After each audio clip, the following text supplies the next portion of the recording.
ভারতের গরুদের মধ্যে কৃমি সংক্রমণ, দুগ্ধ উৎপাদন হ্রাস, ওজন কমে যাওয়া এবং নানা স্বাস্থ্যগত জটিলতার কারণ হতে পারে। এই সমস্যা প্রতিরোধ ও নিয়ন্ত্রণে কার্যকরী ডিওয়ার্মিং বা কৃমিনাশক ব্যবস্থাপনা অত্যন্ত গুরুত্বপূর্ণ।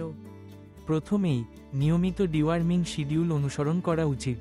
বাছুরের ক্ষেত্রে জন্মের প্রথম সপ্তাহেই 10 গ্রাম পাইপেরাজিন অ্যাডিপেট একক ডোজ হিসেবে মুখে খাওয়ানো উচিত, যা নবজাতক কৃমি দূরীকরণে সহায়ক।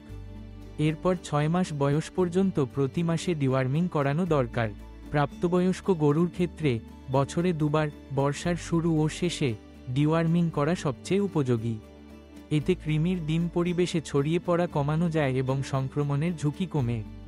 সাম্প্রতিক সময়ে প্রচলিত ওষুধের পাশাপাশি ঐতিহ্যবাহী ইথনোভেটেরিনারি চিকিৎসার জনপ্রিয়তা বাড়ছে। গাছগাছড়া, প্রাকৃতিক উপাদান ও স্থানীয় জ্ঞান ব্যবহার করে তৈরি এসব প্রতিকারক কৃমি নিয়ন্ত্রণে কার্যকর বলে প্রমাণিত হয়েছে। জাতীয় দুগ্ধ উন্নয়ন বোর্ডের তথ্যানুসারে এসব প্রথাগত চিকিৎসায় 80% বেশি রোগ নিরাময় সম্ভব হয়েছে। সরকারি উদ্যোগও এখানে গুরুত্বপূর্ণ ভূমিকা রাখছে।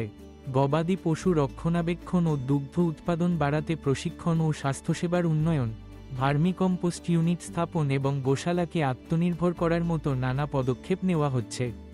এসব উদ্যোগ কৃমি সংক্রমণ প্রতিরোধে সহায়ক। সবচেয়ে গুরুত্বপূর্ণ হচ্ছে গরুর আশপাশের পরিবেশ পরিচ্ছন্ন রাখা, নিয়মিত গোশালা পরিষ্কার করা, জল ও খাদ্যের মান বজায় রাখা। একই সঙ্গে পশুদের স্বাস্থ্য পর্যবেক্ষণ ও প্রয়োজনে দ্রুত চিকিৎসকের পরামর্শ নেওয়া উচিত। এই সম্মিলিত পদক্ষেপ, নিয়মিত ডিওয়ার্মিং, স্থানীয় ওষুধের ব্যবহার, সরকারি সহযোগিতা এবং পরিষ্কার পরিচ্ছন্ন পরিবেশ গরুর কৃমি সংক্রমণ প্রতিরোধে কার্যকর ভূমিকা রাখে এবং দুগ্ধ উৎপাদন ও কৃষকের অর্থনৈতিক স্থিতিশীলতা নিশ্চিত করে।